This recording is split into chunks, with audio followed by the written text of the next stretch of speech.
નમસ્કાર વિદ્યાર્થી મિત્રો, એનસીઈઆરટીના અભ્યાસક્રમમાં કેમેસ્ટ્રી વિષય સાથે ધોરણ 11માં આપણા જે મુદ્દાઓ છે પ્રકરણ 2 પરમાણુનું બંધારણ, એમાં આજે હું તમારી સાથે જોડાઉં છું. વિદ્યાર્થી મિત્રો, આપણો આ પ્રકરણ કંઈ નવું નથી, પરંતુ આપણે જ્યારે એને શીખવા માટેની શરૂઆત કરીએ તો કોઈ પણ પ્રકરણને સમજવા માટે એમાં આપેલી વિગતોને જો આપણે થોડા જુદા જુદા વિભાગમાં વિભાજિત કરી દઈએ, સામાન્ય આપણી સમજ પ્રમાણે એના પાર્ટ પાડી દઈએ, તો પ્રકરણ ખૂબ હલકું થઈ જાય છે, સરળ થઈ જાય છે.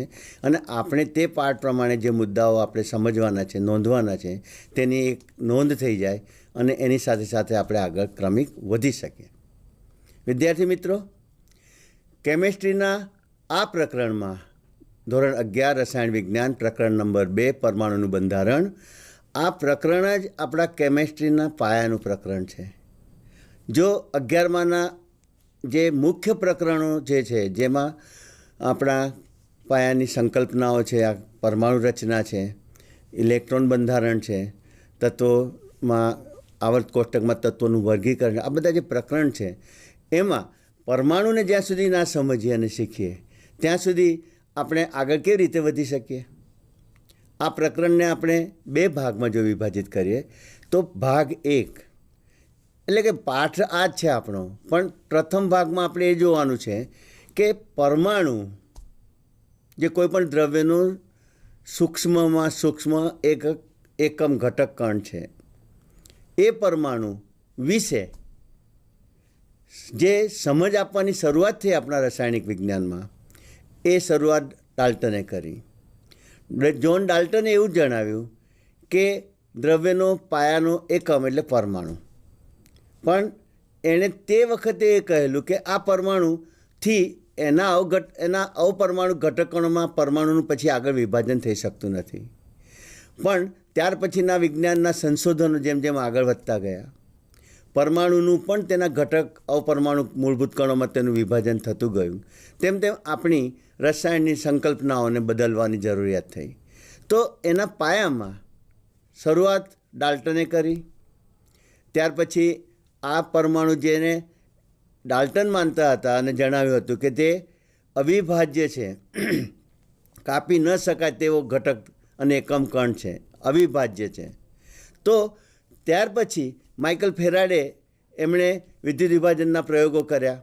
વિદ્યુત વિભાર નળીની અંદર ઇલેક્ટ્રોનનો પ્રવાહ કેથોડ કિરણ રૂપે ઇલેક્ટ્રોનનો પ્રવાહ દર્શાવ્યો, એટલે કે પરમાણુનું પણ ઘટક પરમાણુમાં વિભાજન થઈ શકે છે તેવી વિગત સામે આવી. તો એ જે ઘટક કણો છે એની ઉપર કયા પ્રકારના છે ઘટક કણો, તેમની પ્રકૃતિ શું છે, તેમના ગુણધર્મો શું છે, એમાં આગળ જેમ જેમ અભ્યાસ વધ્યો તો થોમ્સન એમણે ઇલેક્ટ્રોન માટે, વાસ્તવમાં ઇલેક્ટ્રોનના શોધક જે થોમ્સન જ છે, પણ ઇલેક્ટ્રોન એમણે કેથોડ કિરણોમાંથી એમણે શોધી કાઢ્યો.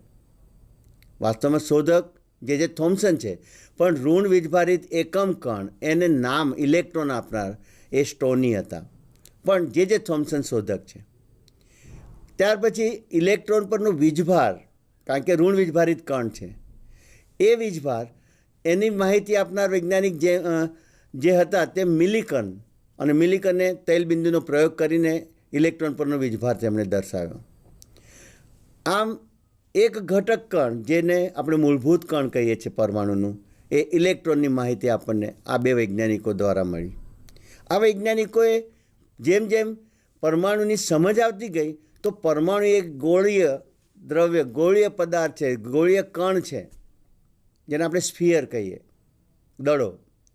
એ ગોળીય પદાર્થમાં હવે એ ગોળીય પદાર્થમાં જે બંધારણ ધરાવે છે પરમાણુ, એનું ચિત્ર કેવું હશે? તો એના માટે શરૂઆત પરમાણુના નમૂનાને નિર્દેશન કરવાની શરૂઆત થોમ્સનથી થઈ.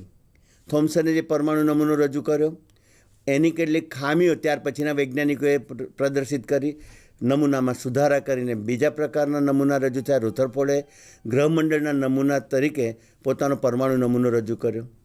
તેમાં પણ કેટલીક વિગતો જે સામે આવતી હતી યંત્ર વિજ્ઞાન અને આપણે વિદ્યુત ક્ષેત્ર તરીકે, તો તે જે વેવ મિકેનિક્સ ઉપર આપણે જઈએ તો આ બધા મુદ્દાઓના આધારે કેટલાક પ્રશ્નોનું સમાધાન રુથરફોર્ડનો પરમાણુ નમૂનો પણ નહોતો કરી શક્યો. તો એમાં સુધારા કરીને પછી નીલ બોર્સે પરમાણુ નમૂનો રજૂ કર્યો.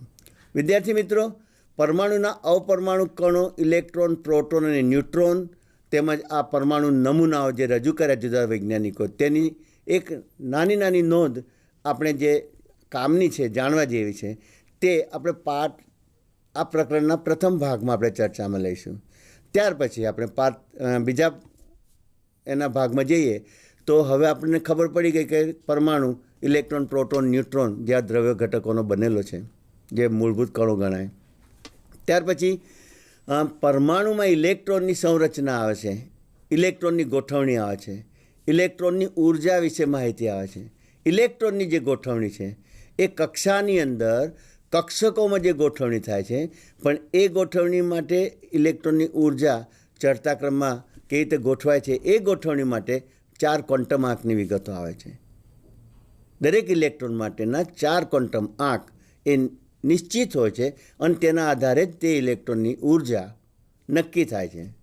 તો આપણે ઇલેક્ટ્રોનની સંરચનાના પાયામાં 4 ક્વોન્ટમ આંકનો અભ્યાસ કરવાનો છે. ત્યાર પછી આ ઇલેક્ટ્રોનના ભરવા માટેના જે નિયમો છે, અફબાઉ, હુનનો નિયમ, પૌલીનો સિદ્ધાંત, આ સિદ્ધાંતોનો અભ્યાસ કરીશું અને ઇલેક્ટ્રોન રચના સંપૂર્ણ રીતે સમજીશું. આ જે મુદ્દા મેં કયા પાર્ટ 2ની અંદર, એની સાથે સાથે કેટલાક મૂલ્યોને લઈને આપણે રાસાયણિક ગણતરીઓ પણ આવશે કે ઇલેક્ટ્રોન એક ઉર્જા સ્તરમાંથી બીજા ઉર્જા સ્તરમાં સંક્રમણ પામે. શબ્દ વાપરું છું, સંક્રમણ. ઇલેક્ટ્રોન એક ઉર્જા સ્તરમાંથી બીજા ઉર્જા સ્તરમાં જાય છે એવું નથી મેં કહ્યું.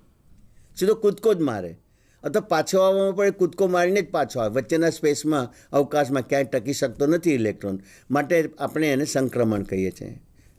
એક ઉર્જા સ્તરમાંથી બીજા ઉર્જા સ્તરમાં કૂદીને જવાની ઘટના. તો આ સંક્રમણમાં પ્રત્યેક 2 ઉર્જા સ્તરના ઉર્જાના તફાવત જેટલી ઉર્જા આ ઇલેક્ટ્રોન જ્યારે આ કોઈ પ્રક્રિયા કરે છે ત્યારે જો ઊંચા ઉર્જા સ્તરમાં જવું હોય નીચી ઉર્જા સ્તરમાંથી, તો એને તેટલા તફાવત જેટલી ઉર્જાનું શોષણ કરવું પડે અને ઉત્તેજિત થઈને પછી જ જઈ શકે. અને જો ઊંચા ઉર્જા સ્તરમાંથી ઇલેક્ટ્રોન જ્યારે પાછો ફરે તો 2 ઉર્જા સ્તરના તફાવત જેટલી ઉર્જા વિકિરણ રૂપે ઉત્સર્જિત કરશે અને મૂળ એટલે નીચી ઉર્જા સ્તરમાં ઇલેક્ટ્રોન જ્યારે પાછો ફરે. પણ આ 2 ઉર્જા સ્તર વચ્ચેની ઉર્જાનો તફાવત આપણે ગણવાનો આવશે. એ ગણવાની સમજ માટે બોરે આપણને લાઇન સ્પેક્ટ્રમ, રેખીય વર્ણપટનો અભ્યાસ આપ્યો. એમાં અલગ અલગ શ્રેણીઓ જે છે તેની સમજ આપી.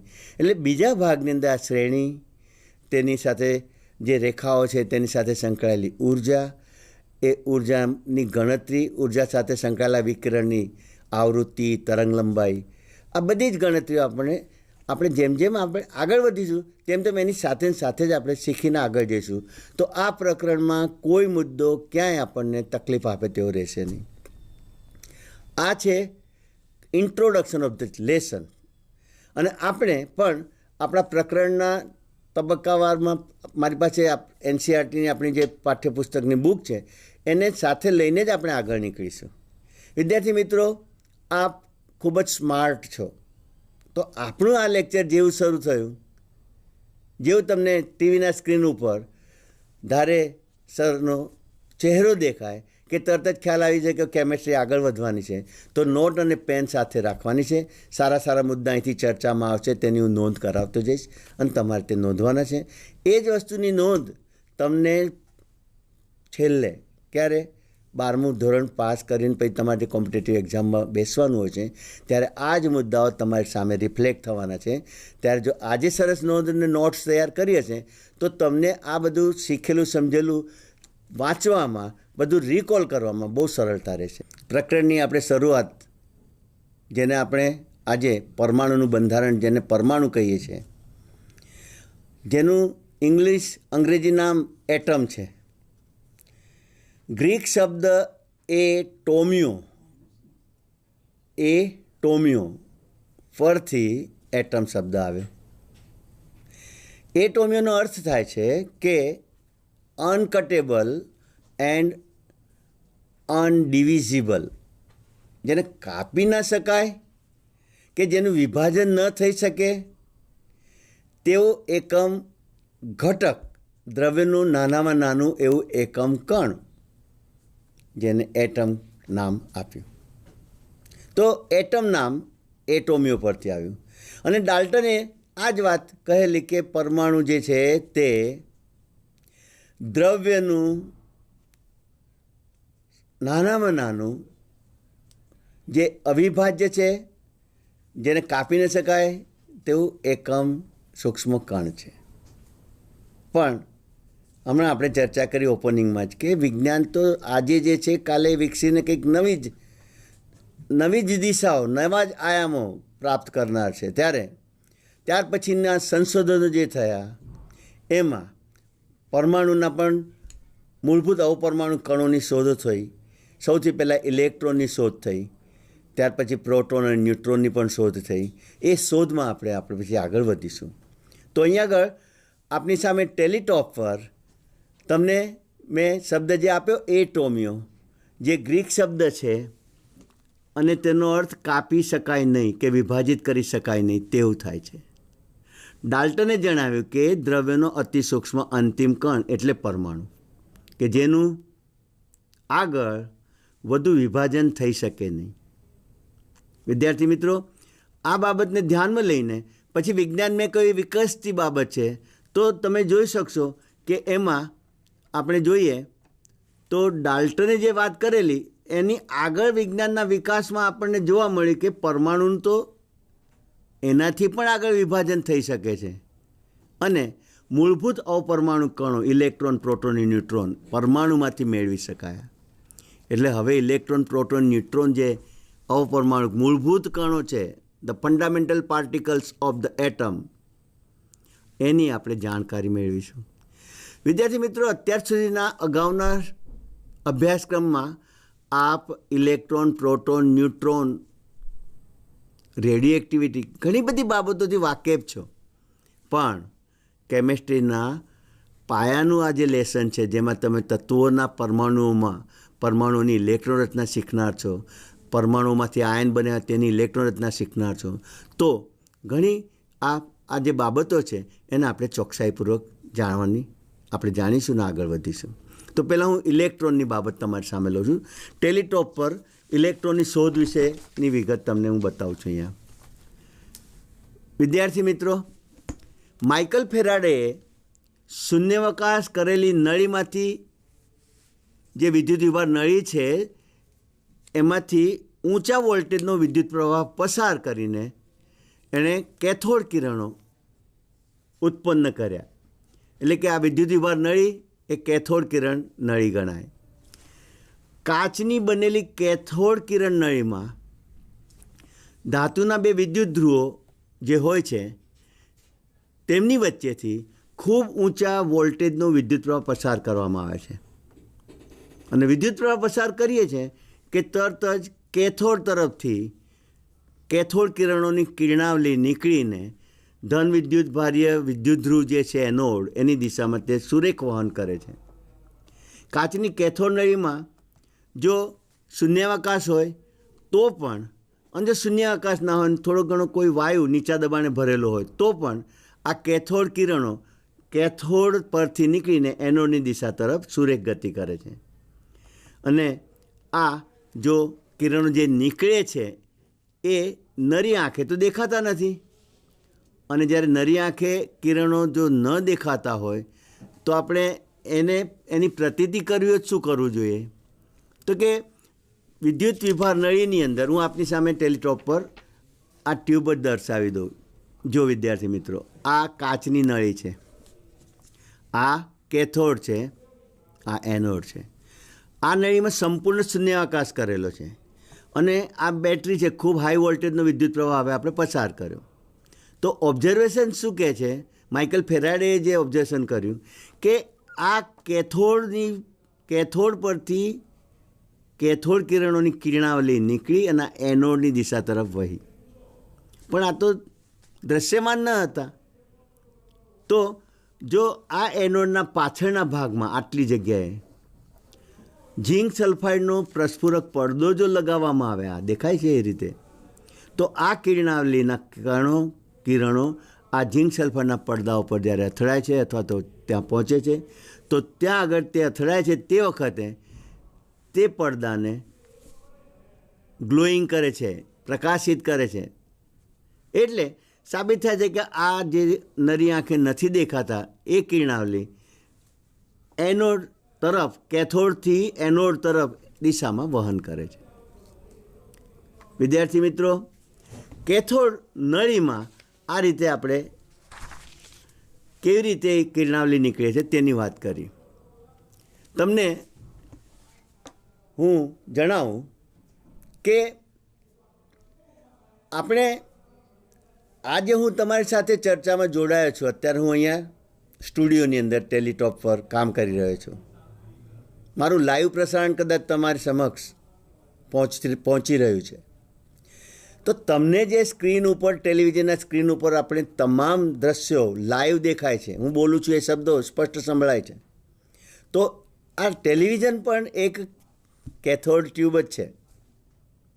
અને અહીંથી આપણા સ્ટુડિયોમાંથી જે કંઈ વેવ્સ ટેલિકાસ્ટ થાય છે તો ટેલિવિઝન સેટમાં ત્યાં રિસીવ થાય છે. કેથોડ નળી દ્વારા કેથોડ કિરણો એ જ રીતે રિલીઝ થાય છે. અને આ જે સ્ક્રીન દેખાય છે ને, એ સ્ક્રીન બીજું કશું નથી, ઝીંક સલ્ફાઇડ જેવા પ્રસ્ફુરક પડદો છે, તેની ઉપર અથડાય છે અને પિક્ચર, ચિત્ર ઉપસાવે છે. તો television is also a cathode tube. તો ટેલિવિઝનમાં આપણે કેથોડ કિરણાવલીનો સાચો ને સારો ઉપયોગ જોઈ શકીએ છીએ. તો આ આપણે મેં લાઈવ વાત કરી. તો વિદ્યાર્થી મિત્રો, આ વાત થઈ કેથોડ કિરણોની. કેથોડ કિરણોના એકમ કણનું નામ ઇલેક્ટ્રોન છે, જે ઋણ વીજભાર્ય છે. થોમ્સને ઇલેક્ટ્રોન માટે ઇલેક્ટ્રોનનો વીજભાર અને ઇલેક્ટ્રોનના દળનો ગુણોત્તર E/માસ of electron, electrical charge upon mass of electron, E/me, એનો ગુણોત્તર શોધ્યો અને એ ગુણોત્તર અચળાંક મળ્યો.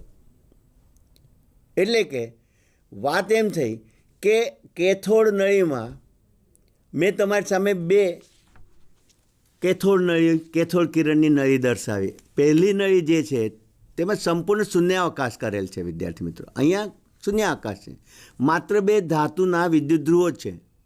અને વીજ પ્રવાહ જ્યારે આપણે પસાર કરીએ છીએ ત્યારે આ જે પસાર કરીએ છીએ ત્યારે કેથોડ પરથી કેથોડ કિરણની કિરણાવલી નીકળીને એનોડ તરફ જાય છે. તો તમને થશે કે આ કેથોડ કિરણની કિરણાવલી ક્યાંથી મળી, ક્યાંથી નીકળ્યા, ક્યાંથી ઉદ્ભવ થયો?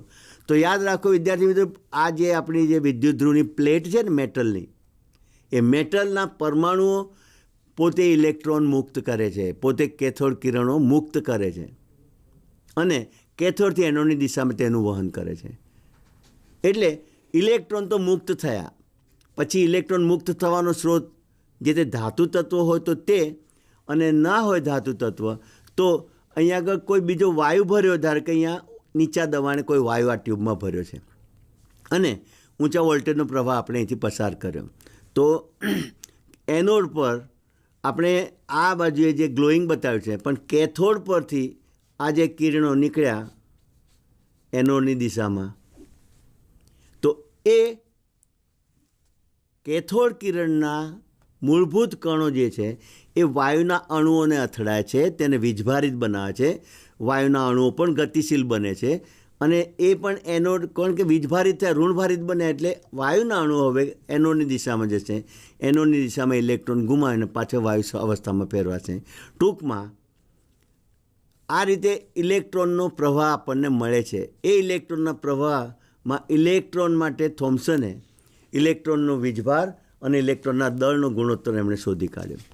તો આ બાબત આપણે જે જોઈ એ હવે હું આગળ લઉં છું કે ઇલેક્ટ્રોનના વીજભાર અને દળનો ગુણોત્તર E/me નો ગુણોત્તર આપણે જોવાનો છે. કોણે નક્કી કર્યો? તો કે જે થોમ્સને આ ગુણોત્તર નક્કી કર્યો, જે અચળ મૂલ્ય છે ઇલેક્ટ્રોન માટે.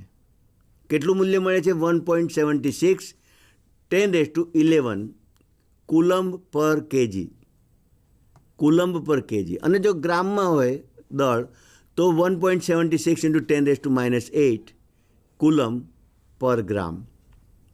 વિદ્યાર્થી મિત્રો, ગ્રામની સાપેક્ષમાં કિલોગ્રામ, તો 1000 ગ્રામ ઇક્વલ ટુ 1 કિલોગ્રામ. એટલે આ રીતે આપણે એને સમજી શકીએ છીએ. જુઓ તો કેવી રીતે ગુણોત્તર મેળવ્યો. તો કેથોડ કિરણની કિરણાવલીને સુરેખ પથ પર વિદ્યુત અને ચુંબકીય ક્ષેત્રોની વચ્ચે એકબીજાને લંબ દિશામાં ગોઠવણી કરીને પસાર કરવામાં આવે છે. કેથોડ કિરણની કિરણાવલીને કેવી રીતે પસાર કરવામાં આવે છે? તો કે વિદ્યુતીય ક્ષેત્ર અને ચુંબકીય ક્ષેત્રો એકબીજાની લંબ દિશામાં ગોઠવાયેલા હોય તે રીતે પસાર કરવામાં આવે છે. હવે અવલોકન શું મળે છે તે આપણે જોઈએ.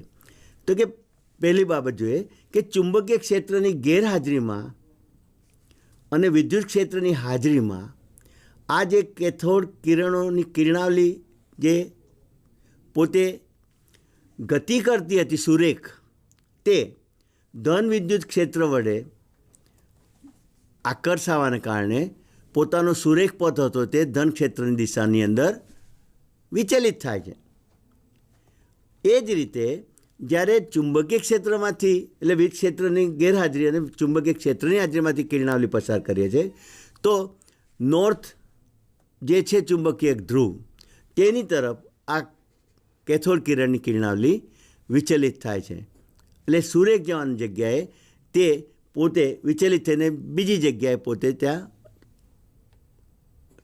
પ્રસ્ફુરક પડદાને અથડાય છે, એનું સ્થાન બદલાય છે, વિચલન પામે છે. એટલે વિદ્યાર્થી મિત્રો, હવે ઇલેક્ટ્રોન અને માસ ઓફ ઇલેક્ટ્રોન, ઇલેક્ટ્રોનનો વીજભાર અને માસ ઓફ ઇલેક્ટ્રોનનું દળ કેવી રીતે નક્કી થાય?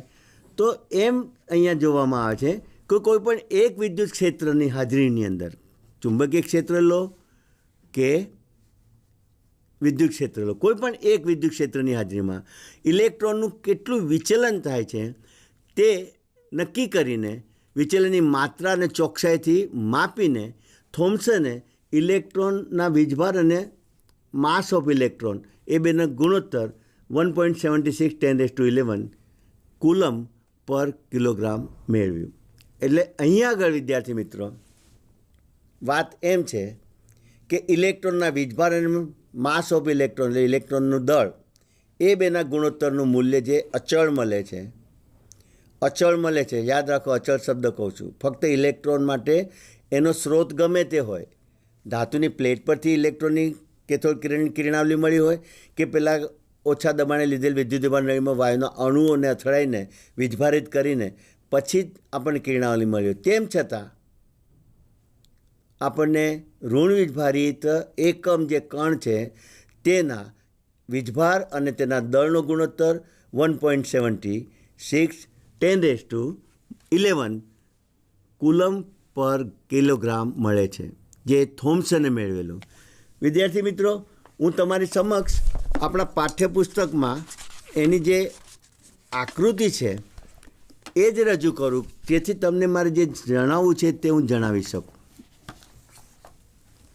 તો આ રહી તમારી સામે આકૃતિ. હવે એને આપણે સમજીએ. આપને બહુ સ્પષ્ટ દેખાય છે. I can see, you can see. અહીંયા કેથોડ છે, આ જગ્યાએ વિદ્યુતનો સ્ત્રોત છે, અને આ જે વિદ્યુતનો જે સ્ત્રોત છે ને અહીંથી જેવી વિદ્યુત દાખલ કરી તો કેથોડ પરથી કેથોડ કિરણોની કિરણાવલી નીકળી. જો આ તમને ઓરેન્જ કલરમાં જે દેખાય છે તે છે કેથોડ કિરણની કિરણાવલી. કેથોડથી નીકળીને એનોડની દિશામાં ગઈ. એનોડની દિશામાં એનોડના વિદ્યુત ધ્રુવમાંથી એ પસાર થઈ ગઈ અને જેવી આ બાજુ બહાર નીકળે છે તો તેના માર્ગની અંદર તમે જુઓ, આ કેથોડ કિરણની કિરણાવલી નીકળી, એનોડની દિશા, આ એનોડ છે, એમાંથી બહાર નીકળી, છિદ્ર છે એટલે નીકળે. તો આ જે પથ દેખાય છે ને, એ સુરેખ પથ છે. પણ થોમ્સને શું કર્યું કે બે વિદ્યુત ક્ષેત્ર પ્લેટો છે, આ ધન ધ્રુવ ઋણ ધ્રુવ, આ જે દેખાય છે તે વિદ્યુત ક્ષેત્રના વિદ્યુત ધ્રુવો છે. અને આ જે બ્લેક બતાવ્યું છે તે મેગ્નેટિક ફિલ્ડ ઉત્પન્ન કરતું મેગ્નેટિઝમ છે, મેગ્નેટ છે. વાત એમ હતી કે આ બંનેની ગોઠવણી એકબીજાથી 90 ખૂણે છે. એટલે આ પ્લેટ માટે આ છેડો 90 અને એવી રીતે આપણને 90 ખૂણે ચુંબકીય ક્ષેત્ર છે, જે વિદ્યુત ક્ષેત્રથી 90 ખૂણે છે. તમે જોઈ શકો છો કે જો વિદ્યુત ચુંબકીય ક્ષેત્ર લાગુ પાડીએ, વિદ્યુતીય ક્ષેત્ર લાગુ પાડીએ, ચુંબકીય ક્ષેત્ર તે વખતે આપણે ના લાગુ પાડીએ, તો ચુંબકીય ક્ષેત્રની ગેરહાજરીમાં ને વિદ્યુતીય ક્ષેત્રની હાજરીમાં આ કેથોડ કિરણની કિરણાવલી જે પસાર સુરેખ થઈ રહી હતી તે આ બિંદુ એ દેખાય છે, વિચલિત થઈને આ પ્રસ્ફુરક પડદા ઉપર એ બિંદુએ અથડાય છે. આ સ્ટ્રેટ લાઈને જવાને બદલે તે પોતાના પથમાં વિચલિત થયું. હવે જેમ અહીંયા પણ વિદ્યુતીય ક્ષેત્રનો ઉપયોગ કર્યો અને વિચલન જોયું, આપણે વિદ્યુતીય ક્ષેત્રની ગેરહાજરી કરીને ચુંબકીય ક્ષેત્ર જ્યારે લઈએ છીએ તો આની આ જ કિરણાવલી આપણને આ પ્રસ્ફુરક પડદા ઉપર સીધી બી બિંદુએ જવાને બદલે સી બિંદુ ઉપર જાય છે. તો આ વિચલન દર્શાવે છે કે કેથોડ કિરણો એ વીજભારિત કણ છે. હવે આ જે ક્ષેત્ર છે એમાં આ જગ્યાએ જે એસ દેખાય છે તે ખરેખર નોર્થ પોલ છે અને આપણને પુસ્તકમાં જે એન જે છે તે વાસ્તવમાં સાઉથ એટલે કે દક્ષિણ ધ્રુવ હોય છે ચુંબકનું, એ જરાક જોઈ લેજો. તો વિદ્યાર્થી મિત્રો, આ પ્રયોગ દ્વારા ઇલેક્ટ્રોનના વીજભાર અને ઇલેક્ટ્રોનના દળનો ગુણોત્તર શોધી કાઢવામાં આવ્યો અને તેનું મૂલ્ય 1.76 અને 10 આપણને 11 કુલમ પ્રતિ કિલોગ્રામ જેટલું મળ્યું આ પ્રયોગમાં. હવે કઈ રીતે મળ્યું તો કે કોઈ એક ક્ષેત્ર લાગુ પાડીને, બેમાંથી કોઈ એક જ ક્ષેત્ર લાગુ પાડીને, જેમ કે ચુંબક અહીંયા વિદ્યુતીય ક્ષેત્ર લાગુ પાડીએ તો આ કિરણાવલી સીધી જવાને બદલે ક્યાં જશે? એ દિશામાં જશે. કેટલું એનું વિચલન થયું એની ગણતરી કરીને થોમ્સને ઇલેક્ટ્રોનના વીજભાર અને તેના દળનો ગુણોત્તર શોધી કાઢ્યો. તો જે અચળ મૂલ્ય મળે છે એ એક મોટી બાબત થઈ ગઈ. આપણે પુસ્તકને સતત સાથે રાખીને આપણે આગળ વધીશું વિદ્યાર્થી મિત્રો. તો પહેલું કામ આપણે શું શોધ્યું તો કે ઇલેક્ટ્રોનના વીજભાર અને તેના દળનો ગુણોત્તર જે થોમ્સને આપ્યો તે. પણ હવે આગળની વાત ઇલેક્ટ્રોન વિશેની બીજી માહિતી, ઇલેક્ટ્રોનનો વિદ્યુત ભાર કેટલો. ગુણોત્તર તો મળી ગયો, વિદ્યુત ભાર કેટલો અને એ નક્કી કરવાનો શ્રેય મિલિકન નામના વૈજ્ઞાનિકને જાય છે. એણે તેલ બિંદુનો પ્રયોગ કર્યો અને તેલ બિંદુના પ્રયોગ પરથી એણે ઇલેક્ટ્રોન પર કેટલો વીજભાર છે એ શોધી કાઢ્યો. આપણે હવે એમાં જોઈએ તો અહીંયા ટેલિટોપ પર વિદ્યાર્થી મિત્રો તમને મેં કેટલીક વિગતો આપી છે તે આ છે. ઇલેક્ટ્રોન પરનો વીજભાર કોણે નક્કી કર્યો તો કે R.A. મિલિકન. એમણે દર્શાવ્યું કે ઇલેક્ટ્રોન જે કેથોડ કિરણોના એકમ ઘટક કણ છે તેની પરનો વીજભાર હવે ઋણભાર છે એટલે આપણે માઇનસ સંજ્ઞા ખાલીના વીજભારને દર્શાવવા કરીએ, બાકી વિદ્યુતભારને પોતાનું મૂલ્ય જે હોય છે તે નિશ્ચિત હોય છે. તો કેટલો ઋણભાર છે પ્રત્યેક ઇલેક્ટ્રોન પર? તે 1.602 અથવા 22 10⁻⁻19 કુલમ. અને આ મૂલ્ય તેલ બિંદુનો પ્રયોગ કરીને મિલિકને શોધી કાઢ્યો. અને વિદ્યુત ભારનું મૂલ્ય મળ્યું તેનો ઉપયોગ થોમ્સને જે સૂત્ર મેળવ્યું હતું E/me, ઇલેક્ટ્રોનનું વીજભાર અને ઇલેક્ટ્રોનના દળના ગુણોત્તરનું મૂલ્ય જે મેળવ્યું હતું તેમાં આ વીજભારનું મૂલ્ય મૂકવાથી ઇલેક્ટ્રોનનું દળ કેટલું છે તે ગણી કઢાય છે. તો અહીંયા ગણતરી આપેલી જ છે આપની સામે વિદ્યાર્થી મિત્રો. જુઓ તો કે ઇલેક્ટ્રોનનું દળ બરાબર શું તો કે ઇલેક્ટ્રોન પરનો વીજભાર અપોન પેલો ગુણોત્તર E/me. તો વેલ્યુ પણ મૂકી છે કે મિલિકને જે એક ઇલેક્ટ્રોન પરનું વીજભાર કુલમમાં આપ્યો 1.6022 10⁻⁻19 કુલમ ડિવાઇડેડ બાય 1.76 10⁻11 કુલમ પર કેજી.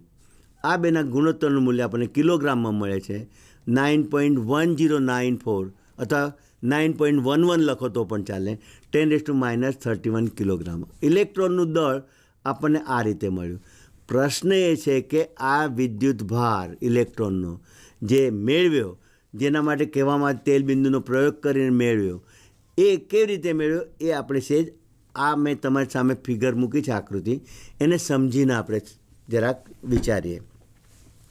વિદ્યાર્થી મિત્રો, આ એક ચેમ્બર છે, જે પ્રયોગનું સાધન છે, જેમાં આપણે તેલ બિંદુનો પ્રયોગ કરીશું.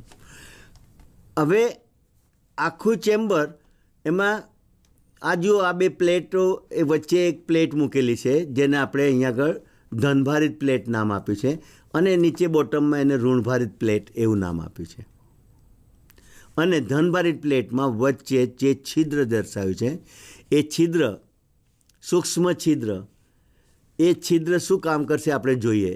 પહેલાં આ ધનભારિત પ્લેટના ઉપરના ભાગની અંદર આ જે આકૃતિ દેખાય છે, એ જે છે એ છે એટમાઇઝર. આ જે બતાવ્યું છે અહીંયા એટોમાઇઝર, એનો અર્થ કે આ જગ્યાએ જે તેલ બિંદુ, જે તેલ લીધેલું છે, જેના બિંદુ ઉપર પ્રયોગ કરવાનો છે, તો એને આ એક પ્રકારનું એટમાઇઝર જે છે એ જ્યારે ફ્લો કરશે, સ્પ્રે કરશે, તો તેલના બિંદુનું ખૂબ નાના સૂક્ષ્મ અણુઓમાં વિભાજન થાય છે. એટલે તેલના બિંદુઓનો અહીંયા સ્પ્રે કર્યો, અતિ સૂક્ષ્મ કણોનું.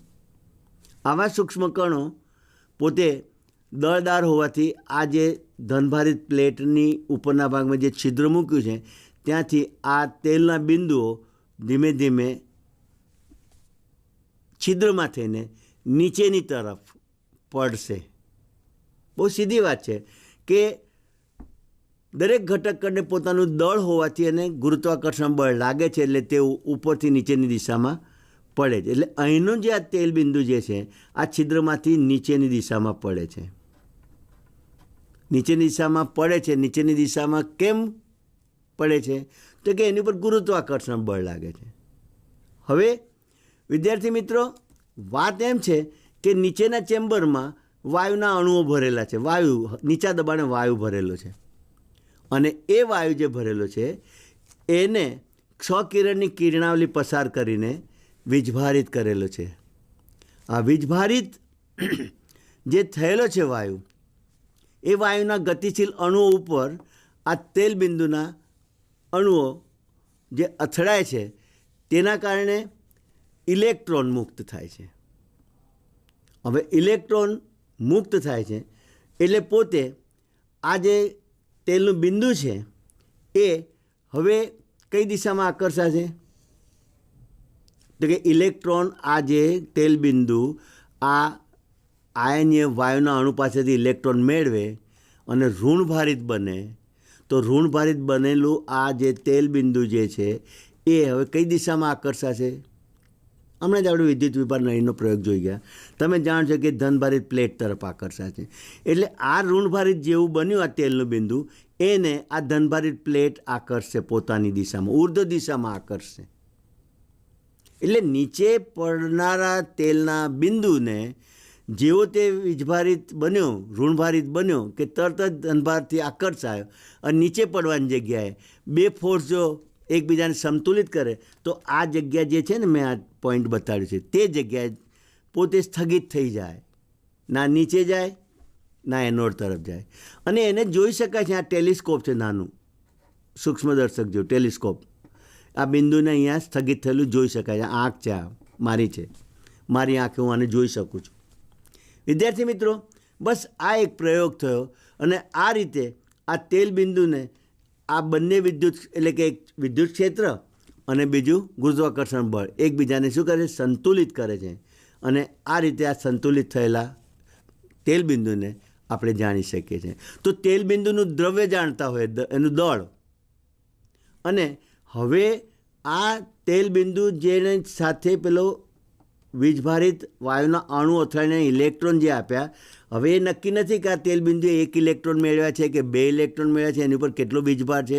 એની ઉપર જે કોઈ વીજભાર છે એ વીજભારને આ તેલ બિંદુ નીચું પડતું અટકાવવા માટે આપણે આ ધનભારિત પ્લેટને વીજભાર આપણે એટલો સેટ કરીએ છીએ અને ત્યાર પછી એના આધારે આ વીજભાર કેટલો સેટ કર્યો એના આધારે ઇલેક્ટ્રોન પરનો તેલબિંદુના નાનામાં નાના કણ અથવા તો ઓછામાં ઓછા વિદ્યુત ધરાવતા ઋણભારિત કણ ઉપરનો વીજભાર શોધી કાઢવામાં આવ્યો અને તે જે શોધી કાઢવામાં આવ્યું તેનું મૂલ્ય મળ્યું આપણને એક ઇલેક્ટ્રોનના જેટલું, એક ઇલેક્ટ્રોનના ઋણ વીજભાર જેટલું 1.6022 10⁻⁹ કુલમ જેટલો ઋણભાર મળ્યો.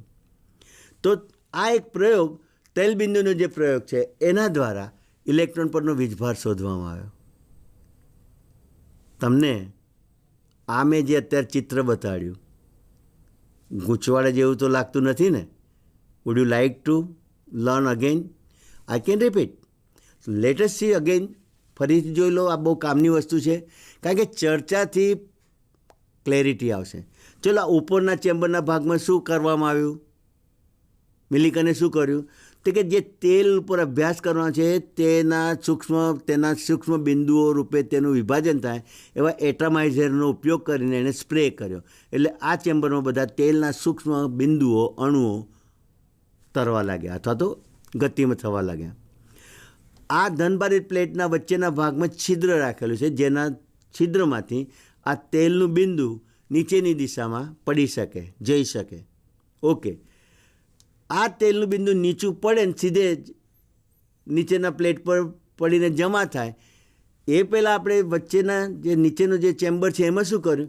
તો કે ત્યાં એક હલકા નીચા દબાણે વાયુ ભરેલો છે અને વાયુ જે ભર્યો છે તેમાં ક્ષ-કિરણોને પસાર કરીને એને વીજભારિત બનાવેલો છે. આ છિદ્રમાંથી જેવું તેલબિંદુ નીચું પડે છે તો નીચું કેમ પડે? કારણ કે એને ગુરુત્વાકર્ષણ બળ લાગે છે. એટલે એ ગુરુત્વાકર્ષણ બળ એને નીચેની તરફ ખેંચશે. એ નીચે જ પડવાનું નેચરલી છે. આપણે બી નીચે પડીએ ઉપર હોઈએ તો આ જે ક્રિયા થઈ પણ એ નીચે પડતા તેલબિંદુઓ એની સાથે આ ગતિ કરતા અને વીજભારિત વાયુના અણુઓ છે તે અથડાય છે અને અથડાય છે ત્યારે પોતાનો ઋણ વીજભાર આ બિંદુને આપે છે અને તેલબિંદુ હવે ઋણ વીજભારિત બની ગયો. ઋણ વીજભારિત બને એટલે નેચરલી ધન વિદ્યુતભારિત પ્લેટ વડે તે આકર્ષાશે, નીચે પડવાની જગ્યાએ ઉપરની તરફ ખેંચાશે, નેચરલી ખેંચાય. પણ જે ક્ષણે ગુરુત્વાકર્ષણ બળ અને આ ધન વિદ્યુત ક્ષેત્ર એ બે એકબીજાને સંતુલિત કરશે ત્યારે આ તેલબિંદુ નીચે કે ઉપર ન જતાં વચ્ચે ક્યાંક જગ્યાએ સ્થગિત થાય છે અને ક્યાં સ્થગિત થયું છે ત્યાં ટેલિસ્કોપથી જોઈ શકાય છે. મેં અહીંયા આપને એક બાબત સ્પષ્ટ કરી કે આ તેલબિંદુ હવે સ્થગિત તો થઈ ગયું. સ્થગિત કરવા માટે આપણે એ જ જગ્યાએ સ્થગિત થાય તે માટે એની ઉપર જે ઋણભાર છે તેને પ્રોપર ગુરુત્વાકર્ષણની વિરુદ્ધ દિશામાં આકર્ષીને બાંધી રાખી શકે તેવું ધન વિદ્યુત ક્ષેત્ર આપણે ધનભારિત પ્લેટ ઉપર અથવા તો આ ધન ધ્રુવ ઉપર આપણે મેળવી લીધું. હવે આ તેલબિંદુ ઉપર કેટલો ઋણભાર જમા છે તે આપણે આ ધન વીજભારિત પ્લેટના ક્ષેત્રથી આપણે જાણી શકીએ છીએ. અને બીજી બાબત, આ તેલબિંદુનું જે દળ છે એ તો દળ નક્કી થઈ શકે છે. આ રીતે ઓછામાં ઓછું વીજભાર ધરાવતા તેલબિંદુ ઉપર કેટલો વીજભાર છે તેની ગણતરી કરીને મિલિકને દર્શાવ્યું કે જે ઓછામાં ઓછું વીજભાર ધરાવે છે તેનું મૂલ્ય આપણને મળે છે 1.622 10⁻⁹ કુલમ, જે એક ઇલેક્ટ્રોનનો વીજભાર છે. અને આ વીજભાર મેળવ્યો તેમણે. અને આ રીતે આગળના થોમ્સનના પ્રયોગમાં આપણને જે સૂત્ર E/me હતું એમાં ઇલેક્ટ્રોનનો વીજભાર મૂકીને એક ઇલેક્ટ્રોનનું દળ કેટલું થાય છે તે પણ આપણે જોઈ લીધું. વિદ્યાર્થી મિત્રો, અત્યારે આ બાબતે આપને હું એક વસ્તુ કહીશ કે અપરમાણુ એટલે પરમાણુના મૂળભૂત કણોમાં આપણે ઇલેક્ટ્રોન વિશે માહિતી મેળવી. રિપીટ કરીને સમય ન લઉં તો શરૂઆત આપણે ફેરાડેએ જે કેથોડ કિરણ નળીની વાત કરી એમાં દર્શાવ્યું કે આ કેથોડ કિરણોના ઘટક એકમ કણો જેને ઇલેક્ટ્રોન કહ્યા એ મૂળભૂત અને સાર્વત્રિક કણ છે. કારણ કે તેના E/meનું મૂલ્ય જે થોમ્સને આપ્યું એ અચળાંક છે. એ દર્શાવે છે કે તે ઇલેક્ટ્રોન એટલે કે કેથોડના કિરણોનો સ્ત્રોત કયા અણુમાંથી, કયા વાયુમાંથી છે, કયા પ્લેટમાંથી છે, એના ઉપર આધારિત નથી. માટે તેને આપણે સાર્વત્રિક કણ કહ્યો. ઇલેક્ટ્રોનને યુનિવર્સલ પાર્ટિકલ કહીએ છીએ. એ વાત ક્લિયર થઈ. થોમ્સને પ્રયોગ કર્યો અને ઓછામાં ઓછા દળ ધરાવતા અને એક એકમ ઋણભાર ધરાવતા ઇલેક્ટ્રોન માટે E/mનો એણે ગુણોત્તર કાઢ્યો, જે અચળાંક મળ્યો. એટલે શોધ થોમ્સને કરી. ઋણભારિત કણનું નામ ઇલેક્ટ્રોન સ્ટોનીએ આપ્યું. એનાથી આગળ કે ઇલેક્ટ્રોનના વીજભાર અને દળનો ગુણોત્તર તો થોમ્સને અચળાંક આપી દીધો, પણ એક ઇલેક્ટ્રોન પર, ઋણભારિત કણ પર વિદ્યુત ક્ષેત્ર કેટલું? તો મિલિકને તેલબિંદુનો પ્રયોગ કર્યો અને ઇલેક્ટ્રોન પરનો વીજભાર નક્કી કર્યો. અને આપણી પાસે પહેલાં E/mનો ગુણોત્તર પણ છે અને ઇલેક્ટ્રોનના વીજભારનું મૂલ્ય પણ છે. બેમાંથી એકનું મૂલ્ય મળે ને અચળાંક તો હતું જ, તો આપણે ઇલેક્ટ્રોનનું દળનું મૂલ્ય પણ મળ્યું. તમારે આ 3 મૂલ્યો, ઇલેક્ટ્રોનનો વીજભાર 1.602 10 - 19 કુલમ, એક એકમ ગણવામાં આવે છે. એટલે ઇલેક્ટ્રોન પર વીજભાર કેટલો? તો બધા જ કહેશો -1, કારણ કે એને યુનિટ ગણ્યું, એને જ એકમ ગણ્યો આપણે. એક ઇલેક્ટ્રોન પર ઋણભાર કેટલા? તો કે તમે કહેશો એક એકમ ઋણભાર. એક એકમનું મૂલ્ય કેટલું કુલમમાં? તો કે 1.602 10 - 19 કુલમ. Dates all. ઇલેક્ટ્રોનનું દળ કેટલું? હમણાં જ ગણતરી કરી, 9.11. પાછળના આંકડાને મર્જ કરી નાખ્યા. 9.11 10 - 31 કિલોગ્રામ. એટલે કિલોગ્રામમાં આપણે આ રીતે લઈએ. અને E/mનું મૂલ્ય પણ આપણે જોઈ ગયા. E/mનું મૂલ્ય કેટલું આપીએ? તો 1.76 10 - 11 કુલમ પર કિલોગ્રામ. કુલમ પર કિલોગ્રામ. આ 3 મૂલ્યો યાદ રાખ્યા. ઇલેક્ટ્રોન વિશે સારી રીતે ક્લિયર કટ વાત પૂરી થઈ. આગળ આપણે હવે આગળ જઈશું.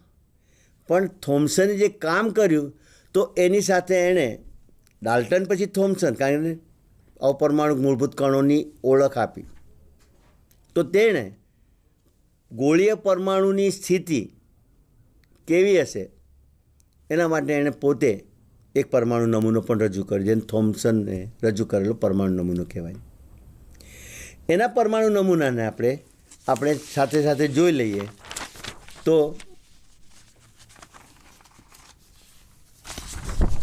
વિદ્યાર્થી મિત્રો, આપણે જોઈએ તો થોમ્સને જે પરમાણુ નમૂનો રજૂ કર્યો એમાં આ આપની સાથે હું ચર્ચામાં જ લઉં, ટેલિટોપ પર પણ બતાવું.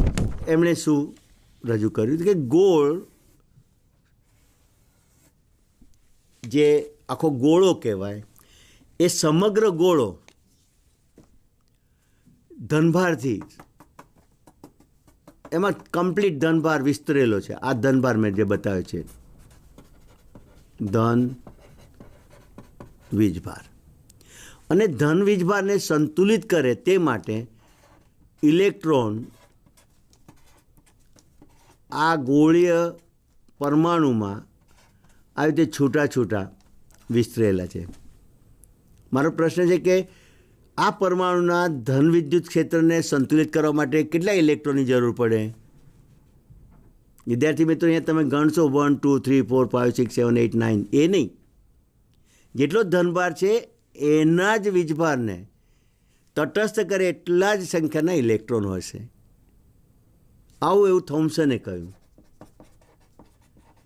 એટલે થોમ્સને પરમાણુના ધન અને ઋણ વીજભારની તટસ્થતા તો દર્શાવી. સમગ્ર ગોળામાં વિસ્તરેલો ધનભાર, તેમાં વિસ્તરેલા જે ઇલેક્ટ્રોન છે છૂટા છૂટા સ્થાનાંતરિત, આ ઇલેક્ટ્રોન જે છે તેના વડે સંતુલિત થાય છે. એટલે પરમાણુ વિદ્યુતીય રીતે તટસ્થ એવી વાત તો એણે રજૂ કરી. પણ આ પરમાણુ નમૂનો વિદ્યુતીય તટસ્થતા તો સમજાવે છે, પણ પછી સંશોધનો ક્યાંય રોક્યા છે? વિજ્ઞાનના સંશોધનો ક્યાંય રોક્યા નથી.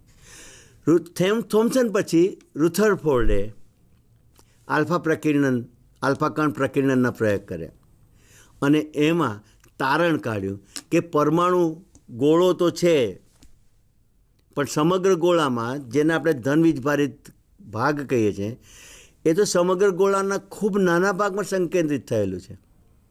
થોમ્સને દર્શાવ્યું તે રીતે ધન વીજભાર સમગ્ર ગોળામાં વિસ્તરેલું છે તેવું નહીં.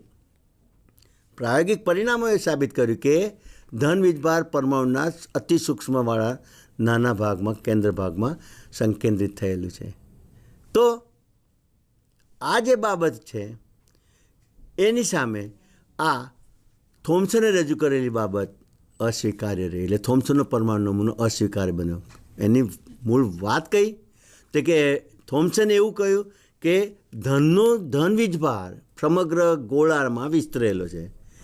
નવા પરિણામોએ શું રજૂ કર્યું રુથરફોર્ડના આલ્ફા કર્ણ પ્રકીર્ણન પ્રયોગે તે કે most part of the atom is vacant and the massive part in which the positively charge exists is concentrated in a very small part of the atom.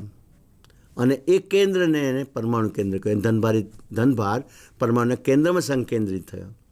એટલે પછીનો રુથરફોર્ડના પરિણામો અને એને ત્યાર પછી પોતાની રીતે પણ પરમાણુ નમૂનો રજૂ કરેલો. તો અત્યારે આપણે ઇલેક્ટ્રોનની મેં વાત તમારી સામે જે કરી તો બે એક નાના પ્રશ્નો જે આપણા સ્વાધ્યાયમાં પણ હોય છે એની હું ચર્ચા કરું, પછી રુથરફોર્ડના પ્રયોગ ઉપર, કારણ કે આપણે પ્રોટોન અને ન્યુટ્રોન બંને સમજવાના છે, ત્યાર પછી આગળ વધીશું. તો વિદ્યાર્થી મિત્રો, આપની સામે આ ટેલિટોપ પર જો પ્રશ્ન છે જ,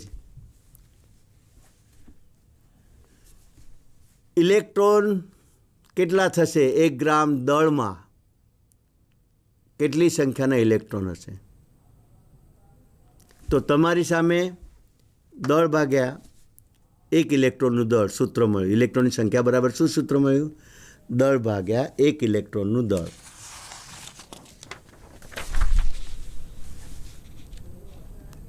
તો તમને 1 ગ્રામ માટે પૂછી છે ને, તો 1 ગ્રામ બરાબર કેટલા કિલોગ્રામ?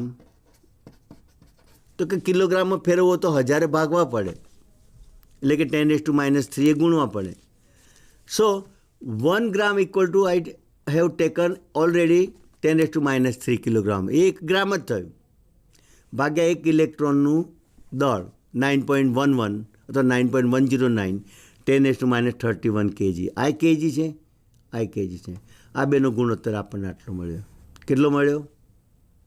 1.098 10⁻27 ઇલેક્ટ્રોન. 1 ગ્રામ કેટલા ઇલેક્ટ્રોનને ભેગા કરીએ તો કુલ દળ 1 ગ્રામ થાય? આટલી સંખ્યાના ઇલેક્ટ્રોનને ભેગા કરીએ તો 1 ગ્રામ થાય. વિદ્યાર્થી મિત્રો, જુઓ તો ખરા, 1 ગ્રામ આપણે આમ જે પ્રતીતિમાં દળ દ્રવ્યને કણને 1 ગ્રામ જેને જોઈએ, આ તમને 1 ગ્રામ જોવા મળે. હા, સોનીને ત્યાં તમે સોનું લેવા જાઓ તો એ લોકો ગ્રામમાં મિલીગ્રામમાં વજન ગણે છે. તો ત્યાં તમને આવા નાના દળવાળા એકમો તમને જોવા મળે. તો આ થઈ ઇલેક્ટ્રોનની સંખ્યા. હવે મેં તો તમને ગણાવી દીધી 1 ગ્રામ માટે. તમે હોમવર્કમાં 9.2 ગ્રામ કેટલા ઇલેક્ટ્રોનનું ભેગા કરીએ તો વજન 9.2 ગ્રામ થાય, તો 9.2 ગ્રામ માટે ઇલેક્ટ્રોનની સંખ્યા ગણી કાઢજો. આ તમારું હોમવર્ક છે. કશું કરવાનું છે નહીં, તમે તો સ્માર્ટ છોકરા છે. 1 ગ્રામે આટલા તો 9.2 ગ્રામે કેટલા, તમને એમ જ કેલ્ક્યુલેટર જવાબ આપી દેશે. પણ ના, સિસ્ટમેટિક જજો, સૂત્રો મૂકજો અને જવાબ કાઢજો પ્લીઝ. હવે બીજો પ્રશ્ન જુઓ.